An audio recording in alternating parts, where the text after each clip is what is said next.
Hey, this is Madeline Sklar. And Suze Cooper, and you're listening to All Things Audio. Let's dive into what we're going to talk about today. It seems like those with the Discovery tab are now actually able to see a new design of Discovery card. Is this right, Madeline? Now I'm asking you because I still don't have the Discovery tab, so I just can't say. Right. Well, yeah. So I have the Discovery tab. I've had it for quite some time, for several months at least, if not more. And they do keep adding to it and making it better and better and better. I'm really excited about it. But what we're showcasing here from this tweet from Alex, he's one of the people on the Spaces product team. I think this is just a mock-up because I have not seen this in action. Unless someone here has seen it, be sure to let us know when you come up and speak. But this is I believe, a mock-up of like some ways they're trying to make it look more visually appealing. Because right now, if I go click on my Spaces tab, it's just for discoverability. It's just a plain white screen with black text. And it's just like, Spaces just for you. And it shows me different rooms where I'm either following the host or I follow one of the speakers. And then they have Happening Now, which is like spaces going on right now that they think I'm going to like. And they'll have the most popular ones at the top. Like the one at the top of that screen has 493 people in it right now. That's pretty cool. And then there's a search bar and I can type in and type by name or topics. And when I'm in there, not only will it show me based on people I know or top rooms, it'll also show me upcoming rooms, which is really cool. But it's not color-coded yet. And it doesn't look the way we're seeing in this tweet that they put out. So I believe it's just a mock-up for us to look at. Yeah, and they've done that with different elements of Spaces before, where we've seen stuff that's kind of being put together in the background but isn't quite ready to roll out yet. So that would make sense, wouldn't it? But I mean, if this is the kind of thing that they're gearing towards, there's a couple of things I really like about it, and there's a couple of things that I'm kind of questioning over it. So this shows the Spaces live. It shows the Spaces title and how many people are in there listening, which is great. And then it's actually got a bio for the host. Now, I was wondering if in the case of like this very space that we're in now for All Things Audio, you and I co-host this space, but I actually set up the link. So I'm guessing that just my bio would appear on a card like this. That's correct, because you're the host and I'm just the co-host. So you're right. In this mock-up, and I love that it's showing a little bit of a bio, like 2 lines out of the bio of them. So yeah, I think this is great. But yeah, it's going to be just the host. I would quite like to let people know that you're my co-host and you're here, but I think perhaps that's a little bit of prep beforehand in terms of I could change my bio for that event. That's true. So that it could show that. So I think sometimes people kind of forget, and I've been doing this actually over on Clubhouse, like your bio doesn't have to stay static. So where I'm hopping into different rooms over in Clubhouse for different things, there's relevance in my bio for different bits of that. So I might be in a radio room, say. And so in that case, I kind of go in and I edit my bio. So at the top, it's got my radio experience there. But if I'm in a room listening about podcasting, then I'll switch my bio around and put at the top that I carry out podcast editing and podcast audits, because that's what I want the people in that room to know. And I think something like that could be used in this case. So if they're just going to kind of give you the bio of the person that's actually spun up the link, that's great. But if you're co-hosting like we are, and I would love people to know that I'm co-hosting it with you, then I'm going to go in and I'm going to update my bio so that it appears within those first 2 lines. So yeah, I just think it's thinking around these little things. And as we say, who knows if this is how it'll end up looking, but it's great to see that they're thinking about how this could be more visually appealing. And it would also be great if we could brand these cards. So, people have got brand colours, we've got logos, all of those kind of things. It would be awesome to really kind of dive into that side of it and see it customizable, don't you think? Absolutely. And I think that's what they're trying to go for here. Right now, the color coding, I don't quite get it. Like, what's the difference is, or they're just trying to break it up. But this does show that they're working on it. They're trying to come up with interesting ways to discover rooms. But I feel like they're kind of putting the cart before the horse here. I mean, we've been talking about this for quite some time. Why not give everybody access to the discoverability tab first and then work on something like this later. So many people don't have this tab. I was lucky enough to get it quite some time ago as part of a beta group, and they've improved it dramatically. It's in such a good place right now that everyone should have it because it does make discoverability so much easier. So why not give everybody that access and then go and play around with some design elements like this? Because right now it's still a very plain white screen page. It's kind of boring. Yeah, I mean, we've dived into this before and everybody knows you've got it and I don't. I'm not bitter, honest. But most people don't have it. I would say like 99.9% of people do not. I know very few people. Really just the early beta testers of spaces like myself are the only ones I know of that have it. I just think they're super apprehensive about getting it out there without knowing that it's 100% zipped up and going to show people what they want to see. Because I think there will be backlash if people still can't discover spaces under a space tab, under a tab called discoverability. So I think they are just being super cautious on it. But it would be really great. Every time there's an update, it's the first thing I look for when I've done the app update is to go back on that bar and just see, have I got the magic tab? No, still not got the magic tab. It's coming though. You're going to get, and you'll know, everyone here, you'll know when you have it because when you're on mobile, at the bottom of your screen is the little spaces icon, the 4 little circles that's shaped like a diamond, and it's at the bottom. But let me tell you, I know we're going to be talking about communities shortly, and I have that as well. And it's starting to get a little cluttered because I have this discoverability tab, so that's an icon that's been added. So prior to that, as of right now, everyone else who does not have it, when you're at the bottom, you're going to see the little home icon, you're going to see the little magnifying glass for search, you're going to see the bell for your notifications and the little envelope for your DMs, and that's it. It's just 4 simple icons. I now have 6 because the discoverability tab is going to be right in the middle, so you'll see it when you get it.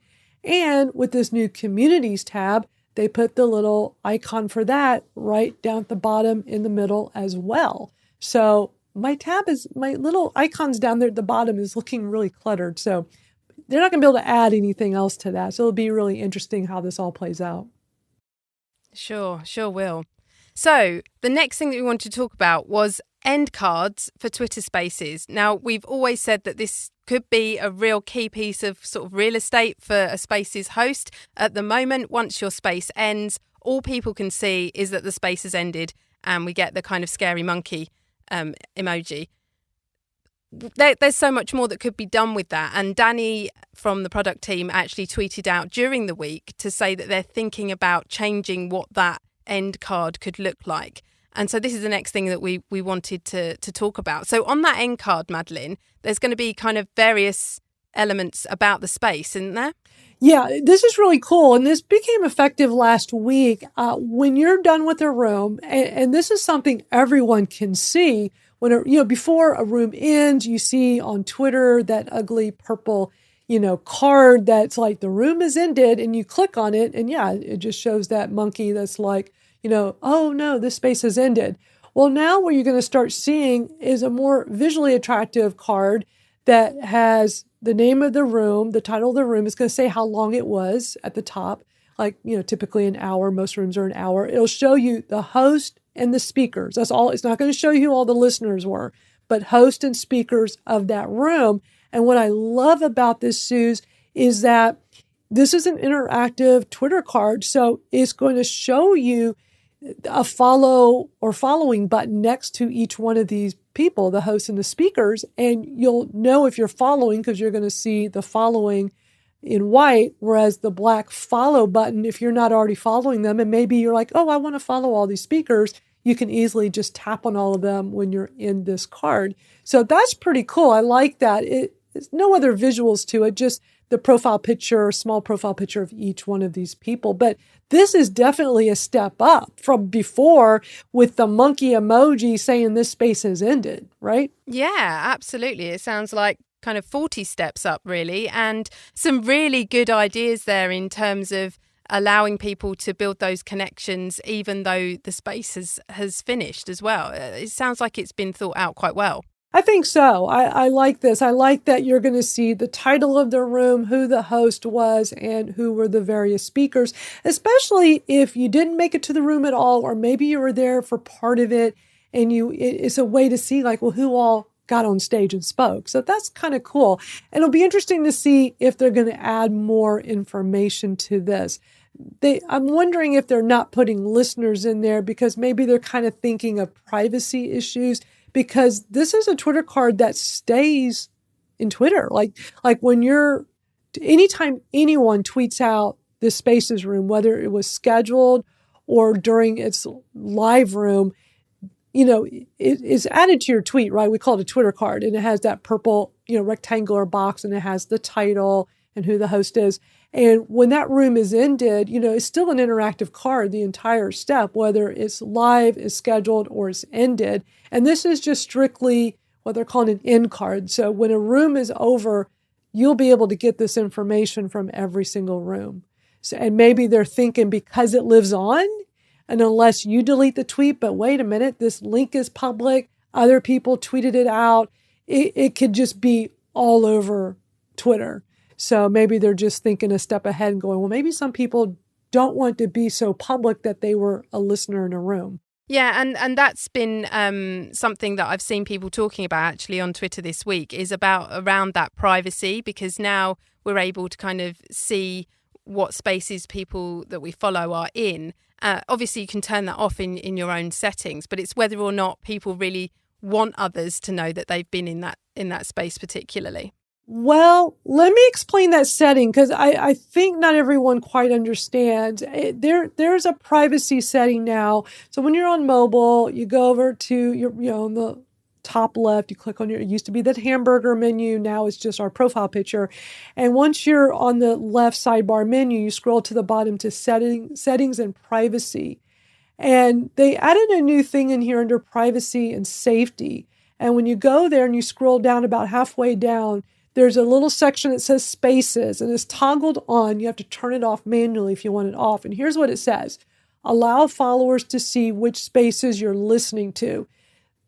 So let me explain this, because this does not remove you completely. This just means when we're looking at what used to be the Fleets bar and is now the Space bar, when you're at the top and you see at the top, it shows you live rooms right now of people that you follow, and that's going to be hosts and speakers.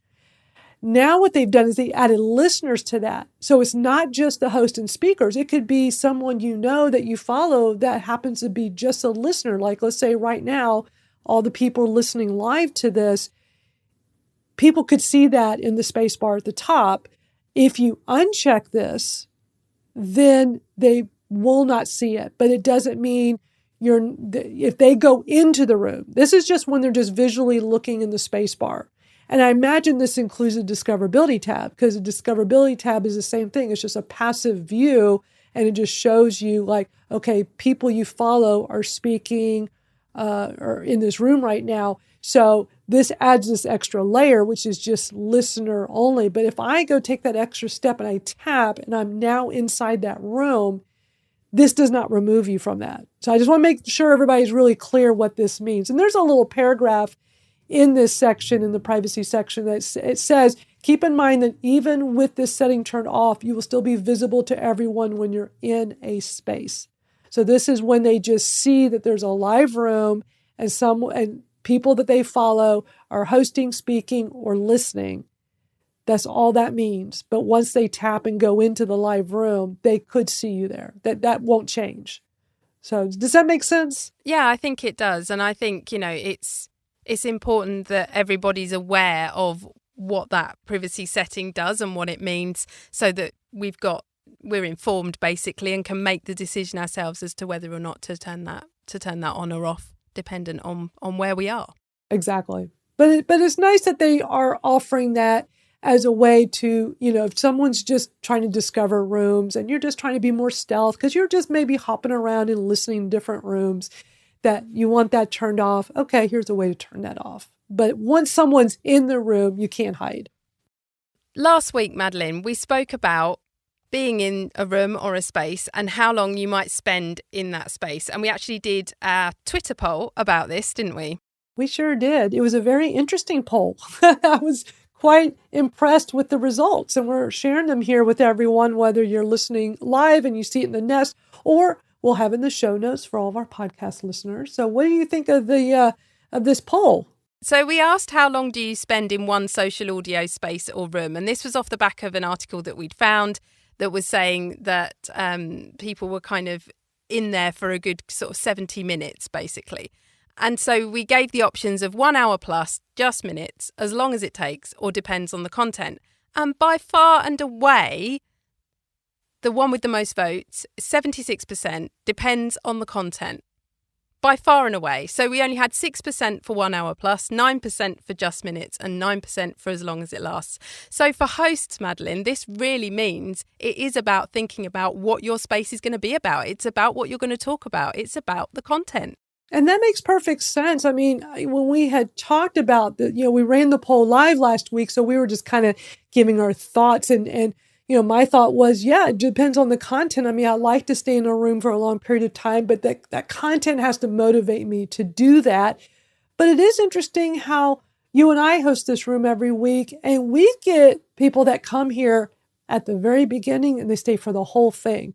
So their response would be as long as it lasts, but maybe they don't do that for every room. Maybe like some rooms, yes, I'm going to do that, but not every room. So, my answer is always going to be depends on the content. So I'm not surprised that that's the bulk of our polls, the poll takers with this. Makes perfect sense to me. So we're trying to do a poll every single week because we really are aware that we have got people listening to us live in Twitter Spaces. We're truly grateful for each and every one of you, and we want to involve you in what we're talking about while we're chatting. So we've got a poll this week where we're going to be asking you a question, and Madeline's going to pop that up in the nest.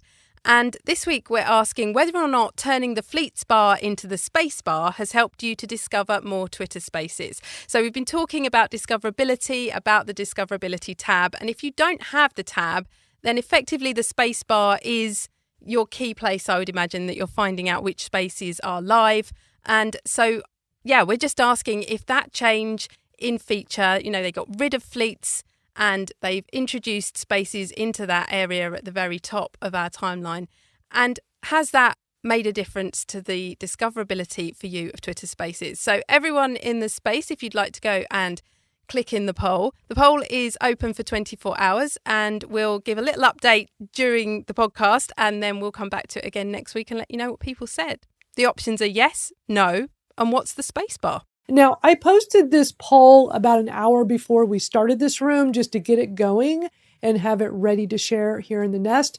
And out of just a handful of votes, we already have 61%. They're saying no, that this has not helped them discover more Twitter Spaces. I find that interesting, but with all of our live listeners here, it'll be interesting to see how those numbers change up a bit. I think until that discoverability tab is available for everyone, relying just on the space bar, it's not really the best way to discover. Because even before I had this discoverability tab and we solely relied on that Fleets bar at the top, it was not great. I mean, let's face it. I discovered more rooms just by seeing tweets, just, surfing Twitter and seeing maybe a friend, like a friend's in a room, or I just see it in the home feed as I'm surfing the feed. I just never really found the Fleets bar, now the space bar, to be that great for discoverability. So I'm not surprised that more people are saying no than yes. But I think once everyone gets the discoverability tab, like I have, then the space bar is just like the cherry on top. It's like that little bit of enhancement. Like you're really going to use this discoverability tab. But, when you first get on the mobile app, you can't help but see what's at the top of the space bar before you go and tap on discoverability tab. So I just see it as that little extra, oomph to add on top of this discoverability tab. And once this discoverability tab is available for everyone, I would love to then redo this poll and see if people feel the way I do. That's just like an extra, it's not your main thing. by itself. It's not really helping you discover, but it's not bad in terms of that little extra something you have on top of your discoverability tab. Now, Madeline, you discovered something very exciting the other day. I was very excited to see myself in your little tweet, in your screenshot. Yeah, I tagged you in it. Well, so I don't know if everyone's noticed this yet. I've noticed it myself, but when someone is setting up a room in Spaces, whether they're going live, they're turning it on right now and going live, or they're scheduling it for later, if they tag you in the title, and the title, mind you, you don't get very many spaces to work, like not much text space to work with. It's a small amount of space. But typically when we're doing rooms, we're putting the hashtag all things audio, and we're doing with at Madeline Sklar. And since you're hosting it, Suze, you're just tagging me. When it was the other way around, I was tagging you. When I'm doing my Twitter Smarter chat and Spaces every Thursday, I make sure I can fit not only the title of the topic title for that room, but I try to make sure I can fit the guest name in there as well and tagging them. And what's cool about this is that when you tag someone, they're going to get a notification, a single line notification that shows up, when they're in their notifications by itself. And if you look at this screenshot, you can see of how this looks. For me, this was for me when Suze set up this room that we're doing right now, because I'm tagged. And it says, Suze Cooper mentioned you when naming their space. And it shows you the name of the space, the full title of the space. I think that's pretty cool. So, if someone is mentioning you by name, tagging you, you'll know. I think that's super cool and worth mentioning to everybody, because you may not have realized, especially if no one's tagged you yet, but at least you know that, this strictly in the title of a Spaces room. That's all it is. Now, the other thing you got a notification about this week, Madeline, which I didn't, was Ticketed Spaces. Tell us about Ticketed Spaces. I'm pretty excited about this. I applied back in June. They have a whole process for applying for Ticketed Spaces as part of this new monetization efforts that they're doing that allows room hosts. And my understanding is this is first the beta group, and I was part of the early beta group. So this is the second group that now have access to Ticketed Spaces. I have not done one yet, but it is really nice to know that I could do it if I would like to do one. And you and I have talked about, what could we do with this, since we co-host together, but since I did go ahead and get access to it, we would just host it under my account, but we could come up with, what would be a next step for this room. We come on here every week and we share all things with social audio. There's no charge for this, but maybe we want to hold a little masterclass type of event or some kind of webinar where we just go that step further.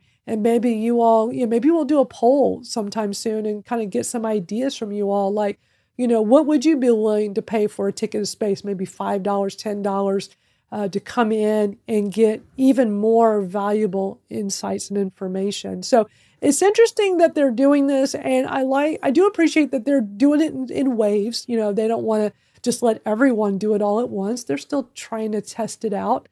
But there's a lot that we can do with this. So I think the best thing for all of us right now is be thinking of, if you had ticketed spaces, if you could offer ticketed spaces, what would you do?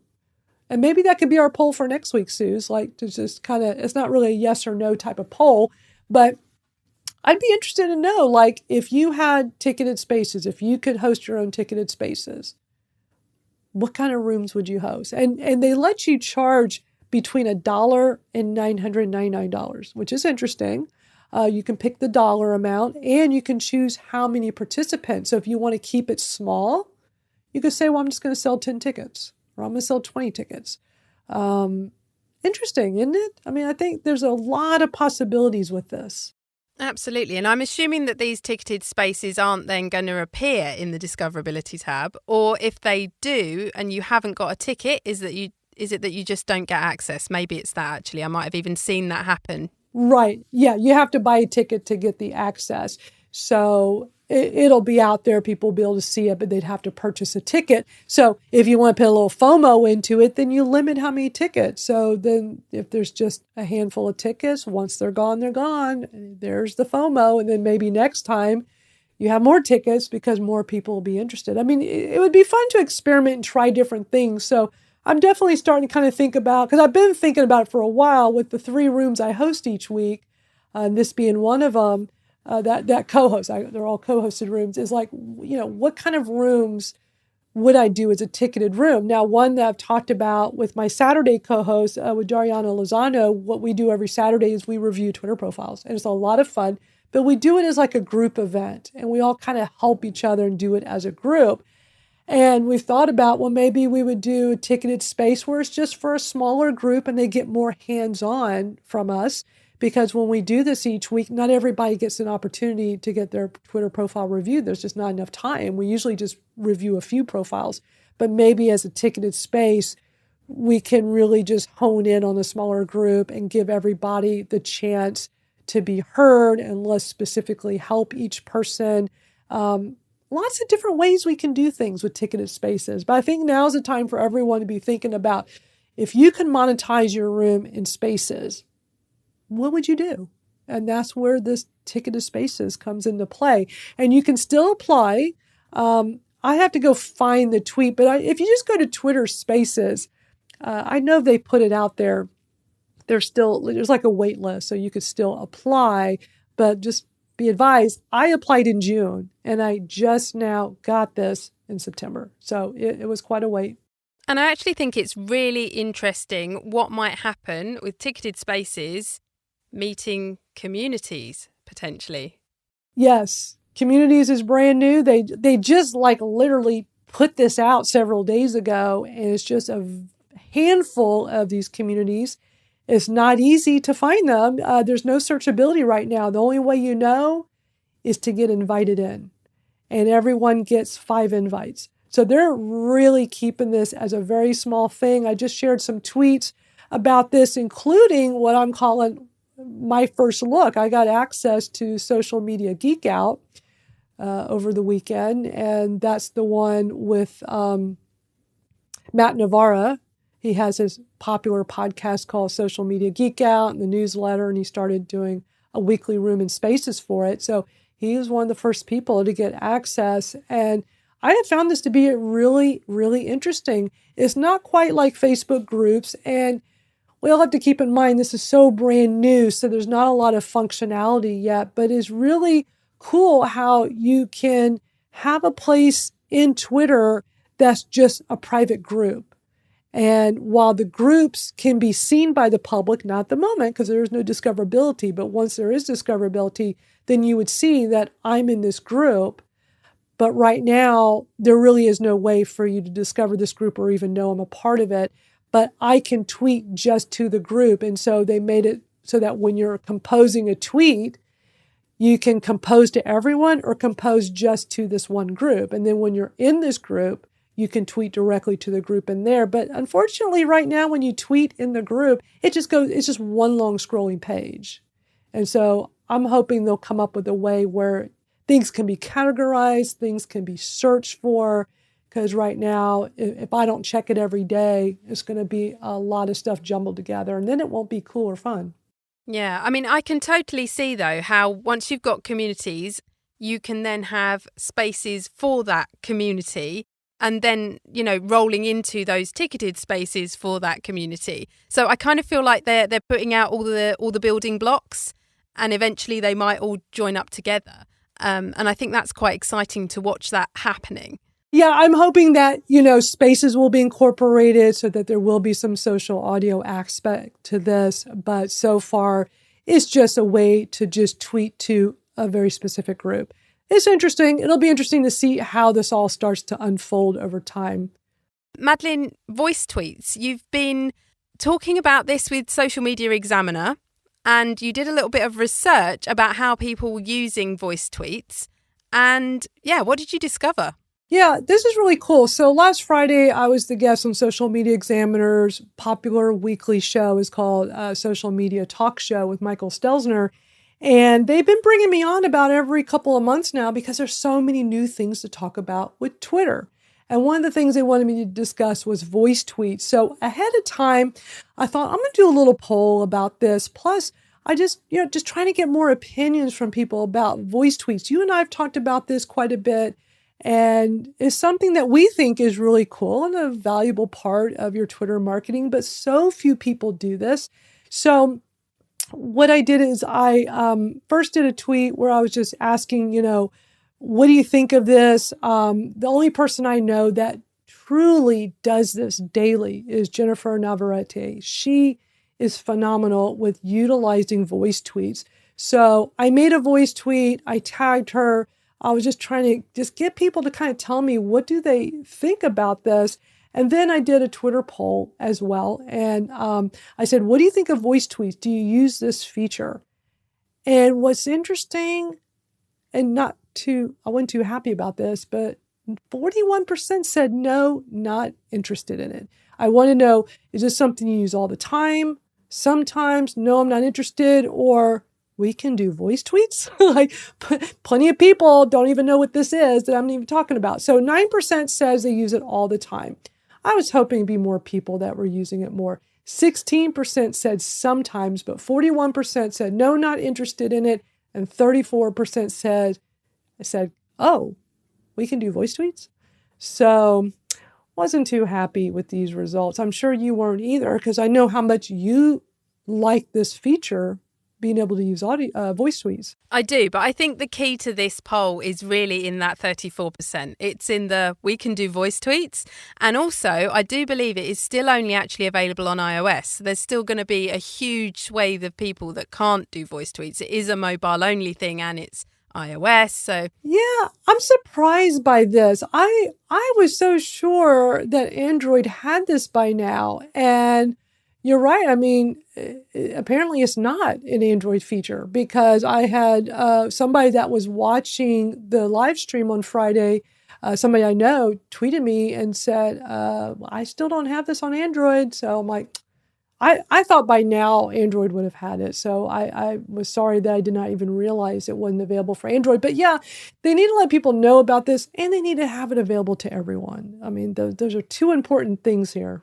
And one of the things that I always talk about with Twitter marketing is, what can you do to stand out on Twitter? Because we get onto Twitter and all we see are tons and tons of tweets.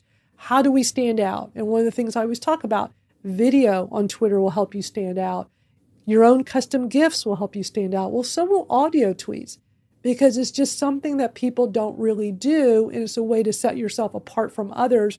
And I'm going to go pull up Jennifer Navarrete, because she does this every day, and we can learn a lot from her because she is really into this. She's a podcaster, so not surprised that she totally embraces this. She does it every day. I'm going to put in the nest and we'll put in the show notes. Here's the tweet, audio tweet she did today. And every day you will find this in her feed. I think that is so cool.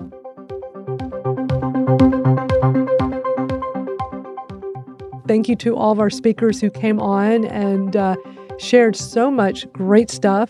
And we're available in all of your favorite podcast apps. We're out there, All Things Audio. You can also go to allthingsaudiopodcast.com as well. You certainly can. And you can catch us here on Twitter and use the hashtag AllThingsAudio, and we'll pick that up throughout the week. So that's it for this week. But thank you so much to everyone that's been here in the space with us, and those of you listening. And we'll catch up with you next week. Bye, everybody.